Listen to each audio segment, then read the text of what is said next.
Di kesempatan kali ini, ada satu kisah tentang pemburu pesugihan. Kisah ini datang langsung dari salah satu narasumber yang pernah mengalami kejadian ini, lantaran dirinya terobsesi, ingin mendapatkan harta kekayaan dari alam gaib. Sebut saja di sini namanya Pak Hendro. Dia ini sudah terobsesi dengan dunia mistis dari muda. Pak Hendro juga sering mendatangi tempat-tempat angker. Jadi bukan hal yang aneh lagi ketika Pak Hendro melihat penampakan sosok-sosok gaib. Setelah menikah di usia 25 tahun, kala itu Pak Hendra mendapatkan istri dari kalangan yang sederhana. Sebut saja namanya Mbak Sulis. Setelah menikah, mereka dikaruniai 2 orang anak laki-laki. Pekerjaan Pak Hendro hanya sebatas tukang parkir, namun setidaknya bisa mencukupi kebutuhan sehari-harinya. Tetapi karena ia sudah dikaruniai 2 orang anak, kebutuhannya pun semakin besar. Pak Hendro dipaksakan untuk bisa mencukupi kebutuhan keluarganya. Sebagai tukang parkir, sebenarnya sangat-sangat cukup. Namun penghasilan yang seharusnya digunakan untuk kebutuhan keluarganya digunakan untuk hal-hal yang berkaitan dengan ritual-ritual mistis. Setelah menikah pun, Pak Hendro tetap mendatangi tempat-tempat angker. Satu ketika, ada sebuah informasi terkait dengan harta karun atau harta gaib. Pak Hendro dengan sengaja mendatangi seorang yang terbilang sakti, yaitu seorang dukun. Sebut saja namanya Mbah Darkum. Lewat sang dukun inilah, Pak Hendro meminta bantuan bagaimana caranya untuk bisa menarik harta gaib di tempat keramat itu. Mbah Darkum pun menjelaskan, kalau kamu ingin mendapatkan harta gaib itu, kamu ritual di sana dan kamu akan mendapatkan petunjuk. Jelas Mbah Darkum. Setelah mendapatkan penjelasan dari sang dukun, Pak Hendro pun tidak banyak tanya. Dia langsung mendatangi tempat keramat itu untuk melakukan ritual agar dia mendapatkan petunjuk. Ritual yang dilakukan oleh Pak Hendro inilah awal mulanya sebuah kisah tentang pemburu pesugihan. Faktor utama yang mendasari Pak Hendro ingin mendapatkan harta karun, yaitu karena dia terobsesi menjadi orang kaya. Dengan ritual itu, ia berharap bisa mendapatkan harta yang banyak untuk kebutuhan keluarga, agar keluarganya bisa hidup makmur. Pak Hendro memang benar-benar ingin menjadi orang kaya tanpa harus susah payah bekerja, tapi bukan melakukan pesugihan, melainkan memburu harta gaib, yang mungkin konsekuensinya ia akan didatangi sosok siluman yang merupakan penunggu harta tersebut. Ritual pertamanya, dengan bantuan dari sang dukun, Pak Hendro membaca segala apa yang dia ketahui dari mantra-mantra yang dia pelajari untuk bisa membuka tabir gaib yang mungkin hanya bisa dimasuki oleh orang-orang tertentu. Pak Hendro dengan mudah masuk ke alam dimensi lain. Di alam gaib dia mendapatkan sebuah petunjuk bahwa di hadapannya ini benar-benar ada tumpukan emas berlian yang begitu sangat banyak. Tapi di situ dia harus berhadapan dengan banyaknya penjaga yang harus dia taklukkan. Dan Pak Hendro pun keluar lagi tanpa harus melakukan pertarungan gaib. Dia keluar menyampaikan petunjuk tersebut kepada sang dukun. Kamu sudah bisa membuka tabir gaib yang tidak lain alam dimensi mereka. Yang mereka jaga itu adalah harta emas berlian yang bisa kamu dapatkan dan kamu wujudkan secara nyata. Tapi ada beberapa syarat dan tahapan yang kamu harus lewati, ujar sang dukun. Terus bagaimana Mbah agar saya bisa mendapatkan harta itu? Tanya Pak Hendro. Untuk itu, saya tidak berani bantu. Saya memang mengetahui tempat itu punya kekuatan gaib yang luar biasa. Karena pernah sesekali ada yang datang ke sini, meminta bantuan kepada saya untuk mengambil harta tersebut, yang membuat Simbah pun harus merasakan dampaknya. Kamu pengen tahu ceritanya? Kata sang dukun. Iya Mbah, bagaimana Mbah ceritanya? Sebut saja namanya Cipto. Jadi Cipto ini pernah datang ke Simbah. Dia lebih ahli daripada kamu. Saya tahu karakternya, dan juga dia bukan dari perguruan biasa. Cipto meminta sama Simbah untuk mengantar ke tempat itu. Setelah Simbah antar, dengan mudahnya dia membuka pagar gaib. Dan saat itu pun Mbah bisa melihat banyaknya harta emas, seperti yang baru saja kamu lihat. Tapi dengan nafsunya, dia ingin menguasai emas berlian yang dijaga para prajurit kerajaan siluman tersebut. Dia harus melawan semuanya. Pada pertarungan malam pertama, bisa dilakukan dengan mudah oleh Cipto. Ya, walaupun dia harus merelakan dirinya masuk ke alam gaib dan tidak bisa pulang untuk beberapa hari. Dalam pertarungannya di alam gaib, dia berusaha dengan apa yang dia miliki, dengan apa yang dia yakini. 3 malam pertama, mudah dia taklukkan. Tapi tidak selesai di situ saja. Dia sempat keluar, dan ternyata setiap tahapan itu penjaganya berbeda-beda. Ada 7 tahapan yang harus ditaklukkan oleh Cipto. Dikiranya Cipto satu saja sudah selesai, namun itu salah besar. Dia harus berusaha melewati tahapan selanjutnya. Dia masuk lagi ke alam gaib itu dengan cara berpuasa dulu. Dia puasa kurang lebihnya 3 hari. Dia benar-benar semedi dengan kusuk, dan tanpa diketahui oleh Simbah, Cipto masuk dan dengan lancarnya melakukan pertarungan yang kurang lebihnya harus melewati 6 tahapan yang harus ditaklukkan. Satu persatu selama 3 hari itu, dia mampu melewati. Tinggal sisa 3 lapisan lagi.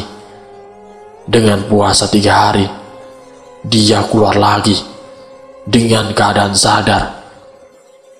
Bah, aku sudah menaklukkannya, dan ada 3 penjaga lagi yang harus aku taklukkan untuk bisa mendapatkan harta emas itu. Tolong bantu aku, Mbah. Apa yang harus aku lakukan? Bisa-bisanya kamu sudah masuk ke sana karena kamu sudah lancang.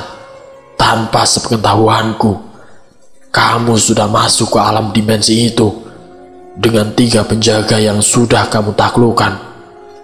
Asal kamu tahu, Cipto, kamu yang sudah melewati batas itu sebenarnya sangat fatal untuk Simbah.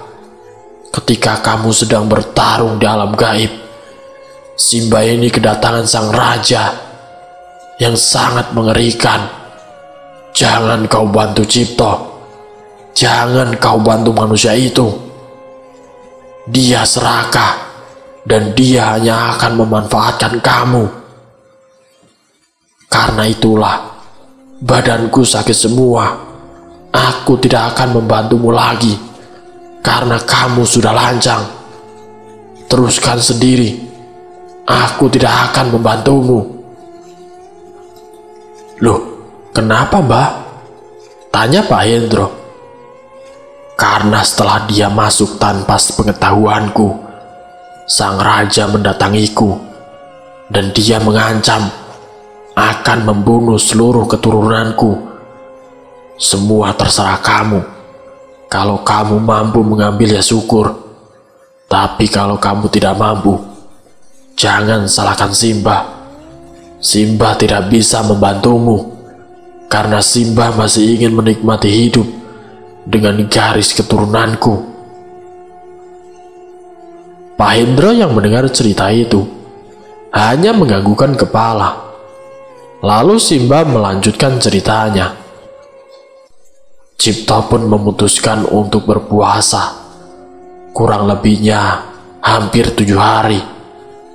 Di saat 7 harinya yang seharusnya itu keluar, dia tidak bisa kembali dalam keadaan tubuh yang masih semedi. Sampai sukmanya pun harus menghilang. Cipto bisa dikatakan meninggal tanpa sukma. Karena itulah saya tidak mau membantu kamu. Kamu bisa mendapatkan apa yang barusan menjadikan petunjuk untuk kamu. Simbah punya salah satu teman yang bisa mewujudkannya. Jelas Mbak Dukun. Namun sebelum itu, Pak Hendro sudah diancam. Kalau berani mengambil sedikit saja, maka nyawa Pak Hendro yang jadi taruhannya. Maka dari itu, aku berterus terang sama kamu, Hendro. Aku tahu kamu orang yang mampu dan bisa. Tapi Simbah tidak akan bisa membantu sepenuhnya. Sebaiknya temui salah satu orang sakti yang Simbah kenal itu. Dia mengetahui seluk-beluk pemilik harta karun itu. Dia adalah Mbah Wiro. Dia bertempat tinggal di salah satu lereng bukit di wilayah selatan Jawa. Temui saja dia dan mintalah petunjuk dari Mbah Wiro, karena dialah satu-satunya yang pernah menaklukkan sang raja di tempat keramat itu. Mendengar apa yang dikatakan oleh Mbak Dukun, tanpa pikir panjang, Pak Hendro pun akan menemui Mbah Wiro. Karena dia tidak mau nasibnya sama dengan Cipto, mati tanpa sukma. Sukmanya menghilang, masuk ke alam gaib, dan jadi budak di alam sana. Dia tidak mau, karena dia punya anak dan juga punya istri. Baik, saya akan menemui Mbah Wiro, Mbah, ujar Pak Hendro. Silakan, dan sampaikanlah salam saya, maka kamu akan mudah diterima di padepokannya. Jelas Mbak Dukun. Setelah mendapatkan saran dari Mbak Dukun, Pak Hendro pun lebih giat lagi bekerja. Dia juga sedikit demi sedikit mengumpulkan pundi-pundi rupiah untuk bisa berangkat menemui Mbah Wiro, seorang dukun sakti yang sudah menaklukkan tempat keramat tersebut.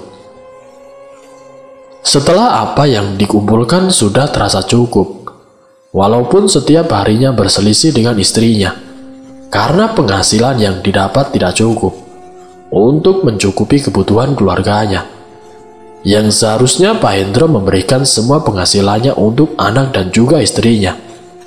Namun waktu itu, penghasilannya justru dimanfaatkan untuk bisa mendapatkan harta karun, yang tidak lain untuk bekal sampai ke tempat Mbah Wiro.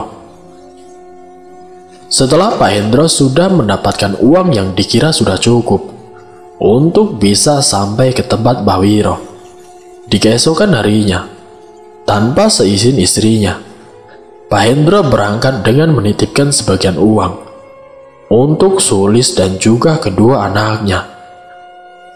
Dia tinggalkan pekerjaannya sebagai tukang parkir untuk menemui Mbah Wiro. Saat itu Pak Hendro naik angkot dari satu angkot ke angkot yang lain sampai 2 jam perjalanan. Akhirnya Pak Hendro sampai ke tempat Mbah Wiro. Untuk bisa bertemu dengan Mbah Wiro ternyata tidak mudah. Pak Hendro harus ke salah satu pendopo yang memang di situ banyak sekali santrinya. Pak Hendro pun masuk ke area pendopo tersebut dan dia disambut oleh beberapa santrinya. Pak Hendro pun menjelaskan kalau dia ingin bertemu dengan sang guru, yaitu Mbah Wiro, dan beberapa santrinya mempersilahkan Pak Hendro untuk menunggu. Tidak berselang lama, Pak Hendro pun dipanggil. Mbah Wiro yang sudah mengetahui akan kedatangan Pak Hendro, ia pun terkokoh. "Sini, masuk, duduklah." Setelah dipersilakan masuk oleh Mbah Wiro, saat itu Mbah Wiro pun langsung mempertanyakan, "Kenapa kamu datang menemui saya? Ada perlu apa kamu dengan saya?" Pak Hendro pun mulai menjelaskan, "Niat saya datang ke sini atas amanah, Mbah." "Terus ada apa lagi?" "Begini, Mbah, mohon maaf. Saya butuh petunjuk dan wejangan Simbah agar saya bisa menaklukkan kerajaan yang selama ini dijaga sang raja." "Dengar, kamu datang ke sini atas nama badanmu yang ingin menaklukkan kerajaan pesugihan, begitu?" "Iya, Mbah. Perlu kamu tahu, dulu Simbah memang pernah menaklukkan kerajaan tersebut. Tapi kamu harus paham, yang namanya alam pesugihan, tentu dia tidak akan meninggalkan harta karunnya begitu saja dan menyerahkan harta karun itu ke siapapun, apalagi golongan manusia. Kenapa dulu Mbah bisa menaklukkan kerajaan itu? Karena Simbah tidak sedikit pun berpikir akan mengambil harta yang mereka jaga, dan disitulah titik kemenangan Simbah.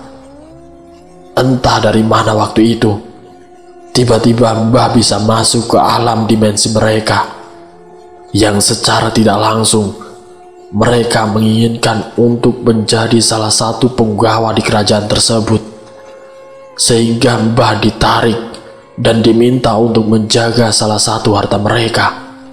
Tapi Simbah menolak, karena itu bukan duniaku, itu dunia alam gaib yang tidak mungkin Simbah ada di sana selamanya. Ini bukan kodratku sebagai manusia, tapi karena Mbah menolak, disitulah pertarungan terjadi.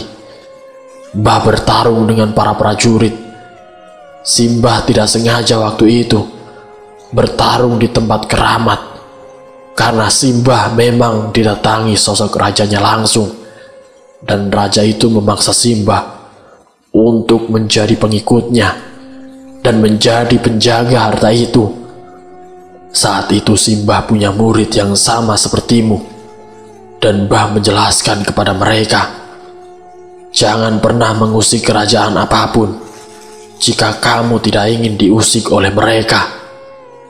Dan yang terjadi, sang raja memerintahkan untuk menguji Simbah dengan ilmu kanuragan. Tapi kekuatan dan kuasa sang pencipta tiada batasnya. Dengan keyakinan dan keimanan bahwa sosok gaib yang merupakan makhluk ciptaan Gusti Allah, tidak ada yang tidak mungkin bahwa mereka bisa ditaklukkan. Kuncinya hanya satu, keimanan dan juga keyakinan. Tapi jika niat kamu kesini untuk mendapatkan wejangan dan petunjuk untuk bisa menaklukkan kerajaan tersebut dan mengambil hartanya, pesan Simbah, janganlah kamu lakukan." Jelas Mbah Wiro. "Loh, memangnya kenapa, Mbah?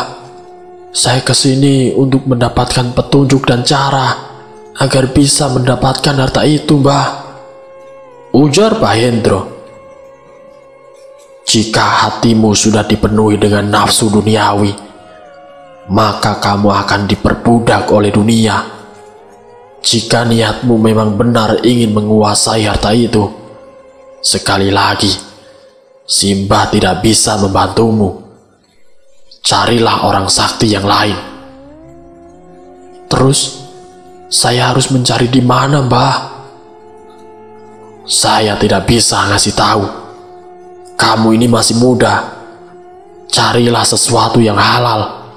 Apapun pekerjaan kamu, jika itu baik untuk kamu dan juga keluargamu, teruskan.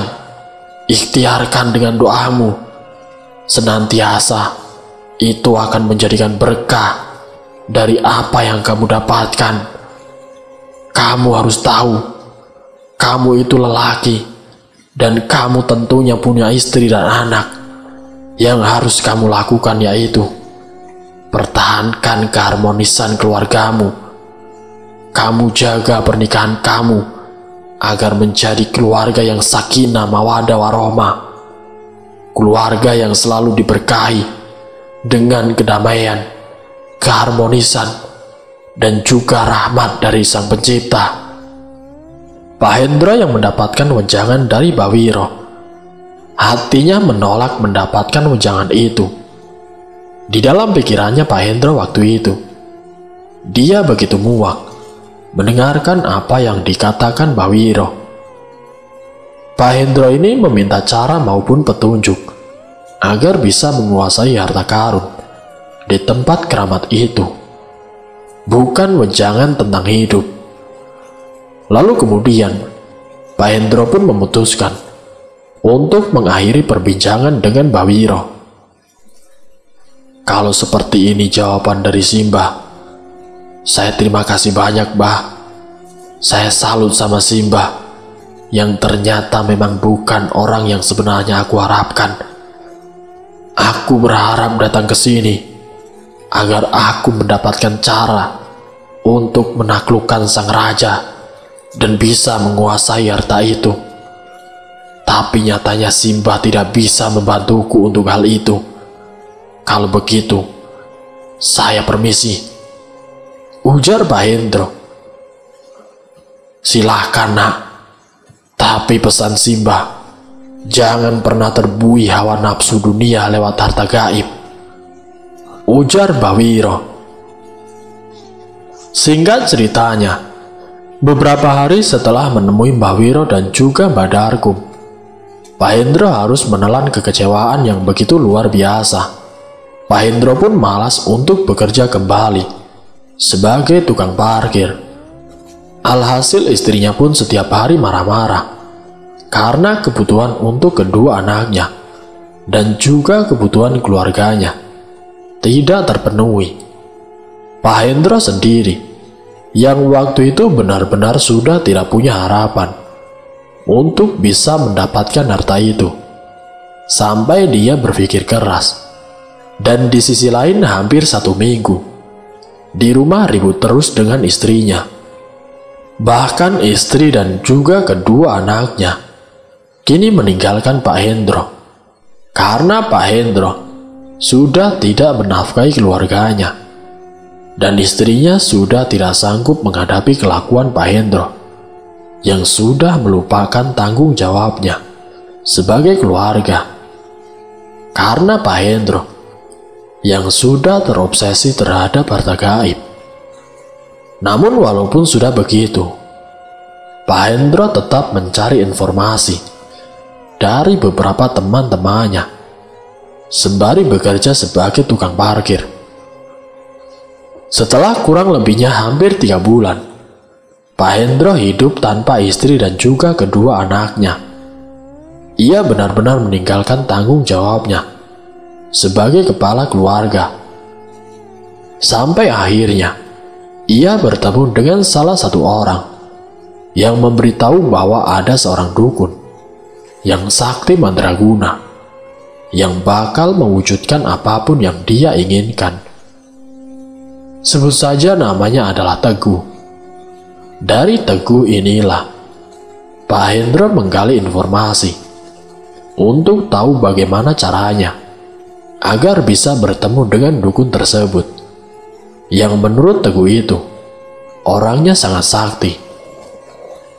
Setelah mendapat informasi yang lengkap, Pak Hendro pun mendatangi sang dukun tersebut. Sebut saja dukunnya di sini adalah Mbah Sugeng. Pak Hendro dengan keinginannya yang ingin menguasai harta benda di kerajaan gaib itu, berharap besar kepada Mbah Sugeng. Aku tahu sebuah tempat keramat, Mbah, yang hartanya itu luar biasa banyaknya. Aku sudah melihatnya, Mbah. dan aku pun sudah bisa melihat hal tersebut dengan nyata. Tapi aku tidak tahu bagaimana caranya agar harta itu bisa terwujud dengan nyata. Lalu kemudian, Mbah Sugeng memberikan penjelasan kepada Pak Hendro. Kamu pengen tahu agar harta itu bisa terwujud dalam dunia nyata? Ada caranya. Setiap kerajaan gaib tentunya ada penguasanya. Tinggal kamu bisa bertemu dengan penguasa itu apa tidak. Kalau kamu bisa temui penguasa itu, dan apapun keinginan dari penguasa itu kamu bisa menyanggupinya, maka harta itu akan menjadi milikmu. Mudah sebenarnya, kamunya saja yang bodoh. Kamu bisa mewujudkannya tanpa bersusah payah. Tapi semua itu butuh usaha. Jelas Mbah Sugeng. Usaha yang bagaimana, Mbah? Tanya Pak Hendro. Kamu harus lakukan ritual, namun tanpa diketahui Kuncen. Di sela-sela sang Kuncen itu tidak tahu di mana kamu masuk tempat keramat itu. Gunakan waktu itu dan masuklah ke alam gaib dalam keadaan tanpa diketahui siapapun. Maka kamu akan dengan mudah menemui sang raja. Tapi kamu harus kuat untuk bisa bertemu sang raja itu. Juga tidak mudah tentunya, karena ada prajurit yang harus kamu lewati. Jika kamu sudah menaklukkan semuanya, maka bisa dengan mudahnya untuk bertemu dengan sang raja. Saya percaya sama kamu, Hendro. Kamu orang sakti, dan kamu akan mudah mendapatkannya. Tinggal bagaimana kamu menaklukkan para punggawa. Dan yang termudah, berikan saja sesaji yang mereka inginkan. Maka akan menjadikan perantara jalan untuk kamu bisa menemukan raja, tanpa kamu harus melakukan pertarungan gaib. Dan selanjutnya, kamu harus tahu apa yang mereka inginkan. Jadi kamu harus masuk dulu ke alam mereka, alam dimensi gaib, dan kamu mintalah petunjuk. Jelas Mbah Sugeng. Sesaji apa yang mereka inginkan, Mbah? Tanya Pak Hendro. Mintalah petunjuk di tempat itu, dan kamu semedi lagi di situ. Iya, Mbah, aku akan melakukannya. Dan setelah kamu mendapatkan petunjuk itu, lakukan tahapan-tahapan selanjutnya. Apapun yang diinginkan dari petunjuk itu, lakukan saja. Maka apa yang kamu harapkan akan segera terwujud. Dan kamu tidak perlu menghubungi Simbah. Simbah tidak butuh apapun dari kamu. Tinggal kamu selesaikan sendiri masalah itu. Lanjut Mbah Sugeng. Setelah mendapatkan petunjuk dari Mbah Sugeng, Pak Hendro sempat balik dulu ke rumah. Ia sempat berdiam diri memikirkan bagaimana caranya agar bisa masuk ke tempat keramat tersebut tanpa sepengetahuan Mbah Darkum. Karena Mbah Darkum juga bukan orang sembarangan. Setelah hampir seharian berpikir, akhirnya Pak Hendro memutuskan untuk tidak mendatangi tempat keramat itu, dan dia akan mencoba masuk alam gaib dengan semedi di rumahnya, yang kebetulan istri dan kedua anaknya memang sudah tidak ada di rumahnya Pak Hendro. Bersemedi di dalam rumahnya, dan kemudian masuk ke sebuah kerajaan gaib. Setelah masuk ke alam gaib, Pak Hendro berujar, "Apa yang kalian inginkan agar aku bisa masuk dan menemui sang raja?" Para prajurit pun menjelaskan, "Siapkan semua sesaji kuburan dan 2 ekor kambing." Setelah mendapatkan petunjuk, di esok harinya, Pak Hendro langsung mencari sesaji, lengkap dengan 2 ekor kambing. Namun untuk membeli kambing ini membutuhkan biaya yang besar, sementara dirinya hanya bekerja sebagai tukang parkir. Alhasil butuh waktu berbulan-bulan untuk bisa mengumpulkan pundi-pundi rupiah untuk bisa membeli 2 ekor kambing. Sampai akhirnya dia pun menemui Teguh dan menceritakan petunjuk tersebut. "Gu, aku minta tolong sama kamu. Aku mendapatkan petunjuk agar aku bisa mendapatkan harta itu. Aku harus menyerahkan 2 ekor kambing. Tapi aku bingung bagaimana caranya aku bisa membeli kambing itu, karena aku tidak punya uang. Maka dari itu, apakah kamu bisa membantuku? Nanti kalau aku sukses, aku akan kembalikan semua apa yang aku pinjam kepada kamu. Akan aku kembalikan 10 kali lipat." Teguh yang dijanjikan seperti itu hanya terkekeh. Teguh tidak bodoh. Dia tidak mau uangnya digunakan sama Pak Hendro dengan sia-sia. Dan dia meminta sama Pak Hendro, "Aku akan bantu kamu, tapi dengan syarat. Aku tidak butuh kamu sukses. Jika ritual itu sukses buat kamu sendiri, aku tidak butuh harta itu. Tapi untuk jaminannya, kamu kan punya barang-barang di rumah. Kalau misalkan kamu gagal, maka kulkas, TV, semuanya untukku. Bagaimana? Setuju?" ujar si Teguh. Tanpa pikir panjang, Pak Hendro pun mengiyakan. Lalu kemudian, Teguh pun memberikan sejumlah uang kepada Pak Hendro. Singkat ceritanya, setelah semua yang diperlukan sudah didapatkan, 2 ekor kambing itu ditaruh di kandang tetangga, sementara sesajinya dibawa tanpa sepengetahuan Badarkum. Di gelapnya malam sekitar jam 12:30 dini hari, Pak Hendro masuk menuju ke tempat keramat dengan sesaji yang lengkap. Setelah Pak Hendro menyiapkan semua sesaji dan dia mulai semedi tanpa sepengetahuan dari Badarkum, dia menemui para prajurit kerajaan tersebut dan Pak Hendro pun dipersilahkan untuk masuk. Diantar sampai ke singgasana yang tidak lain menghadap sang raja di kerajaan gaib tersebut. Pak Hendro ditanya niat dan maksud tujuannya. "Apa yang kamu inginkan dari kerajaanku?" ujar sang raja.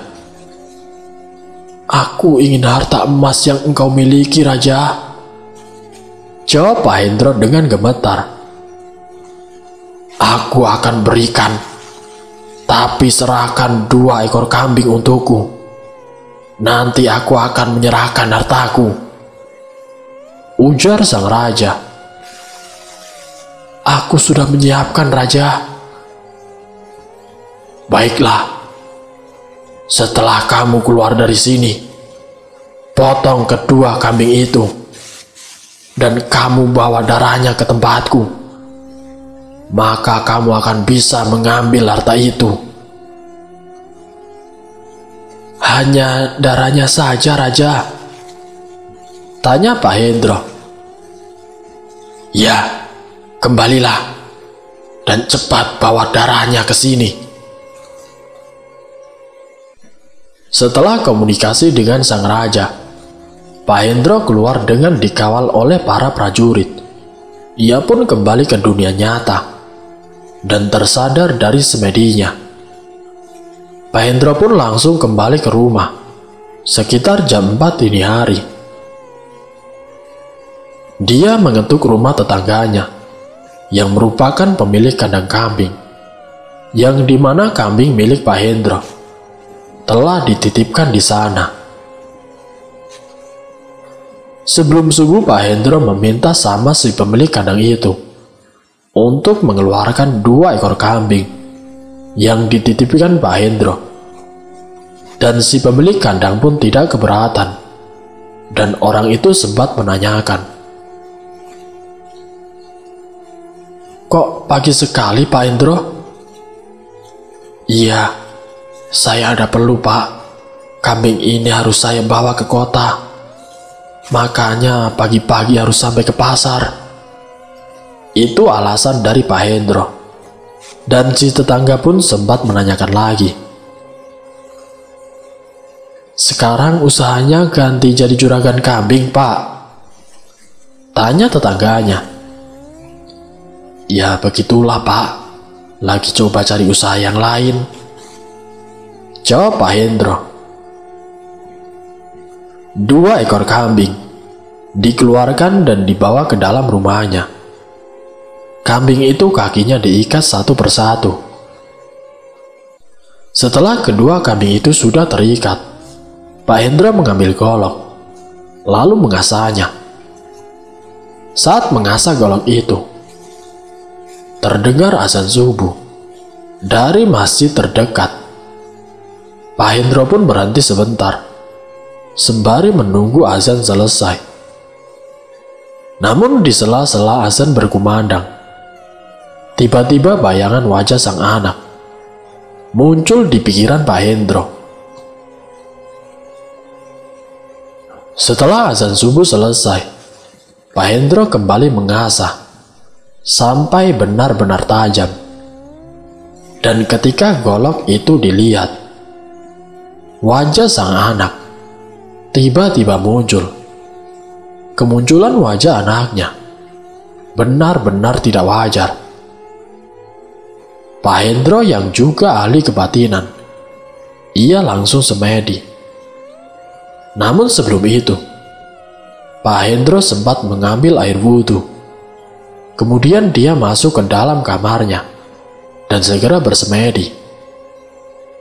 Dalam semedinya, dia bertemu dengan sang raja.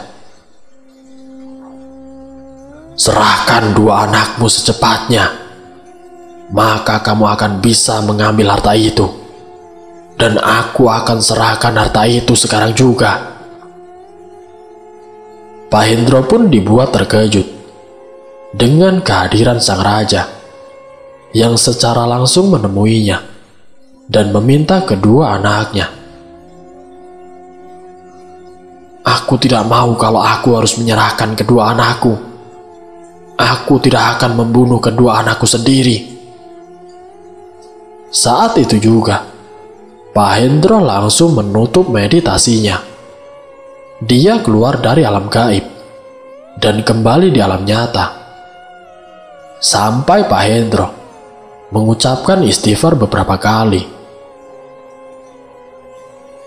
"Astagfirullahaladzim, apa yang barusan aku lihat ternyata benar. Dan apa yang dikatakan Mbah Sugeng, semuanya benar. Sang raja akan mengabulkan semua permintaanku, asal permintaan sang raja dipenuhi. Edan, tidak mungkin aku bunuh anakku sendiri. Aku masih waras." Pak Hendro dilanda kebingungan. Ia kembali tersadar dan langsung melepaskan 2 ekor kambing itu.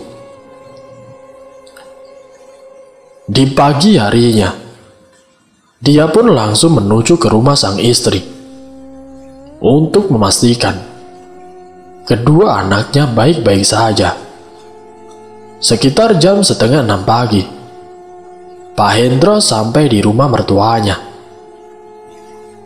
Sudah 5 bulan ini, Pak Hendro tidak pernah mengunjungi istri dan kedua anaknya.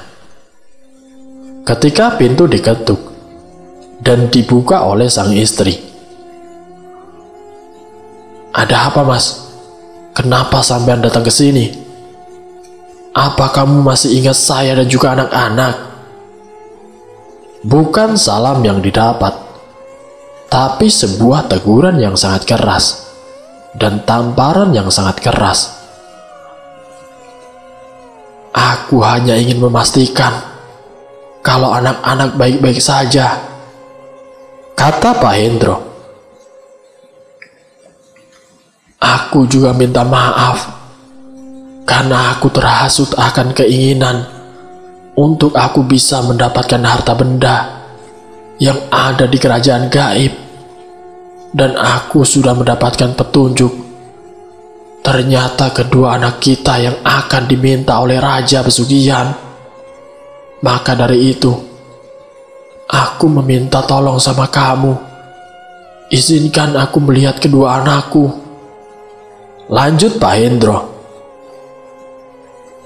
Mendengar hal itu, istrinya pun mengizinkan Pak Hendro untuk masuk, untuk menemui kedua anaknya. Alhamdulillah, anakku semuanya sehat dan baik-baik saja. Dengan senangnya, Pak Hendro langsung memeluk anaknya yang masih tertidur, sampai anaknya terbangun. Dan sang mertua yang mendengar tangisan keluar dari kamar.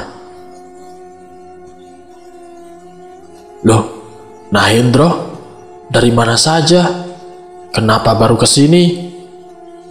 Hendro yang mendapat pertanyaan tersebut langsung meminta maaf kepada mertuanya.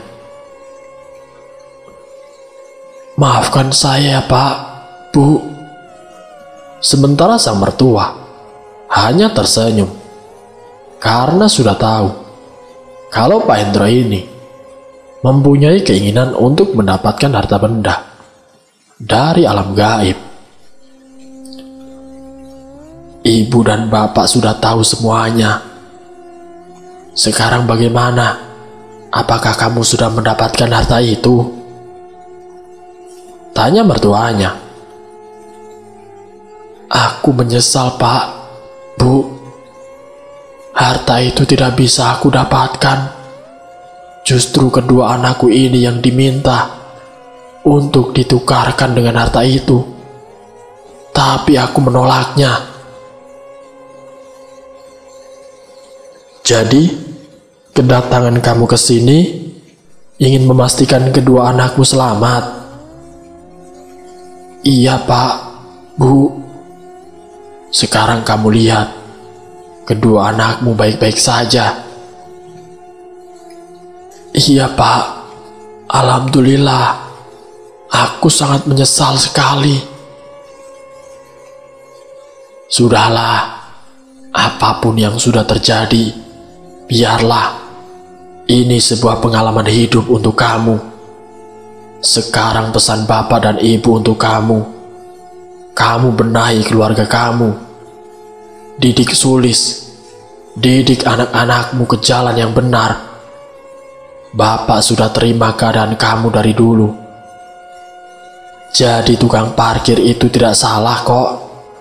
Bapak tidak pernah mempermasalahkan pekerjaan kamu. Yang penting halal, berkah untuk keluarga kamu.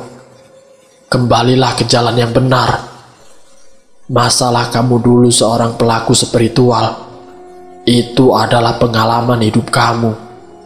Jadikan itu wawasan dan juga pengetahuan agar bisa bermanfaat untuk kedua anak kamu. Penyesalan dari Pak Hendro yang dianggap oleh kedua orang tuanya Mbak Sulis, yang membuat Mbak Sulis tidak bisa menolak untuk bisa kembali menerima Pak Hendro. Dan semenjak saat itu, Pak Hendro dan juga kedua anaknya kembali ke rumah yang dulu, dan 2 ekor kambing itu diserahkan kembali kepada Teguh, dan Teguh pun menerimanya. Alhamdulillah sekarang Pak Hendro menerima keadaan hidup dengan apa adanya. Walaupun hanya sebagai tukang parkir, tapi dengan keikhlasan dan juga keridoan apa yang diwujudkan oleh Mbak Wiro itu benar-benar nyata dialami oleh Pak Hendro, bahwa sebuah rumah tangga harus ada kepala rumah tangga yang benar-benar harus bertanggung jawab agar menciptakan keluarga yang sakinah, mawadah, dan juga warohmah. Semoga dari pengalaman Pak Hendro ini bisa menjadikan pelajaran untuk kita semua. Wassalamualaikum warahmatullahi wabarakatuh.